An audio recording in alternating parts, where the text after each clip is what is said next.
saya Fitri Munawaroh dengan NIM 2241104022299, kelas 2 PAIG.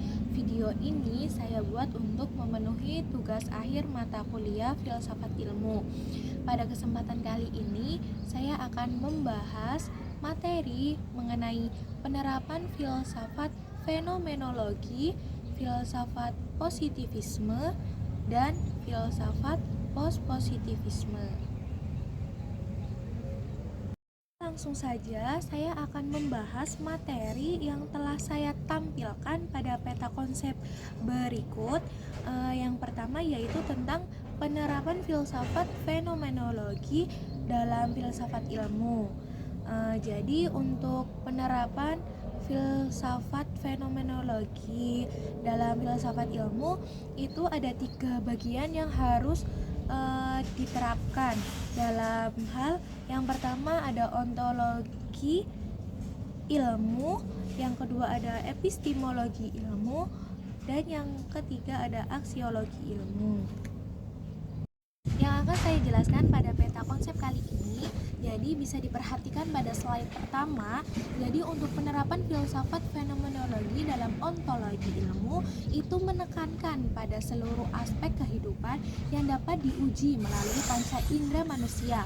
Contohnya adalah kita dapat memberikan dengan biologi, misalnya secara ontologi atau hakikat dari ilmu biologi adalah ilmu tentang kehidupan tumbuhan, binatang, alam, bahkan manusia. Dengan kata lain, baik yang berada di darat, laut, dan udara. Untuk yang kedua, yaitu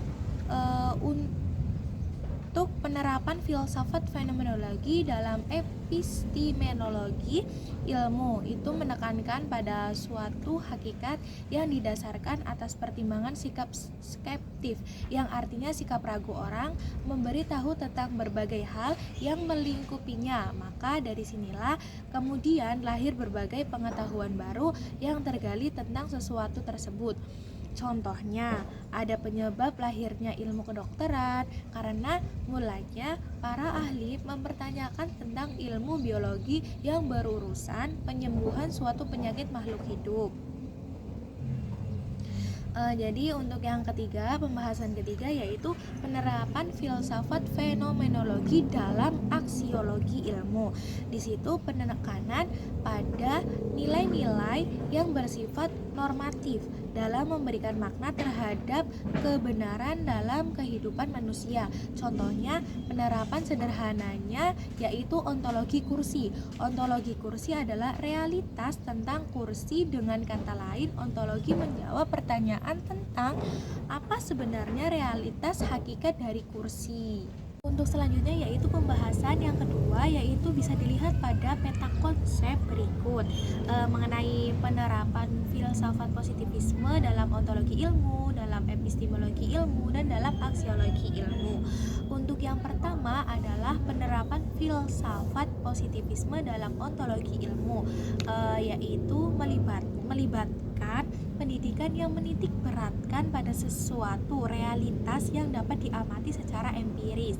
Penerapan filsafat positivisme dalam ontologi ilmu ini sering melibatkan penggunaan metode ilmiah yang ketat, observasi dan pengukuran yang terkendali, serta fokus pada penjelasan yang berdasarkan fakta empiris. Pendekatan ini bertujuan untuk memastikan bahwa pengetahuan yang dihasilkan dalam ilmu benar-benar didasarkan pada pengamatan yang nyata dan dapat diuji secara empiris. Untuk yang kedua yaitu penerapan filsafat positivisme dalam epistemologi ilmu ini melibatkan pendekatan yang menekankan pentingnya pengamatan empiris dan metode ilmiah dalam memperoleh pengetahuan yang sahih dan valid. Penerapan filsafat positivisme dalam epistemologi ilmu sering melibatkan penggunaan metode ilmiah yang ketat, penekanan pada pengamatan empiris, pengujian hipotesis, dan verifikasi objektif. Pendekatan ini bertujuan untuk memastikan pengetahuan ilmiah yang dihasilkan didasarkan pada bukti empiris yang dapat diuji dan diverifikasi oleh orang lain. Untuk yang ketiga yaitu penerapan filsafat positivisme dalam aksiologi ilmu. Itu menekankan bahwa pengetahuan dan ilmu harus bebas dari pengaruh nilai atau kepercayaan subjektif. Penerapan filsafat positivisme dalam aksiologi ilmu ini seringkali mengaruh pada pembatasan dalam pembahasan tentang nilai dan etika dalam konteks ilmiah. Jadi untuk pembahasan yang ketiga itu bisa dilihat pada peta konsep berikut mengenai penerapan filsafat positivisme dalam ontologi ilmu, dalam epistemologi ilmu, dan dalam aksiologi ilmu.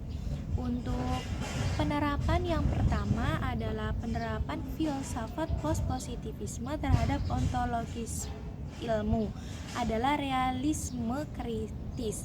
Dalam hal ini, realisme kritis menganggap suatu realitas fitur ada secara alami, namun tidak bisa dipahami secara sempurna oleh manusia karena keterbatasan indera dan intelektualitas yang ada.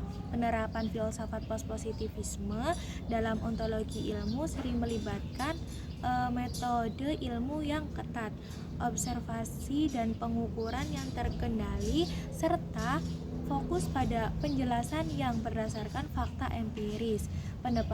Pendekatan ini bertujuan untuk memastikan bahwa pengetahuan yang dihasilkan dalam ilmu benar-benar didasarkan pada pengamatan yang nyata.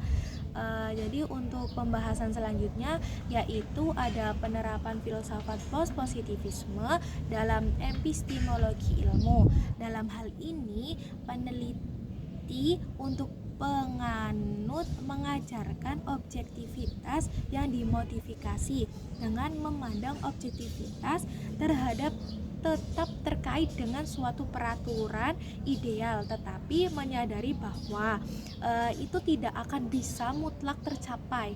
Penerapan filsafat positivisme dalam epistemologi ilmu sering melibatkan menggunakan metode ilmiah yang ketat, penekanan pada pengamatan empiris, pengujian hipotesis, verifikasi objektif. Untuk yang terakhir ada penerapan filsafat positivisme dalam aksiologi ilmu. Penerapan cabang yang mempelajari nilai dan etika. Aksiologi cenderung mengambil posisi yang netral secara nilai dan memisahkan diri dari pertanyaan nilai atau moral. Jadi aksiologi positivisme menolak campur tangan nilai atau kepercayaan dalam proses ilmiah dan memfokuskan bahwa ilmu, pengetahuan dan penelitian ilmiah harus bersifat netral dan objektif. Jadi untuk penerapan filsafat fenomenologi, filsafat positivisme dan filsafat positivisme dalam filsafat ilmu memiliki 3 bagian penempatan dalam suatu materi. Cukup sekian yang bisa saya sampaikan, kurang lebihnya saya mohon maaf. Wassalamualaikum warahmatullahi wabarakatuh.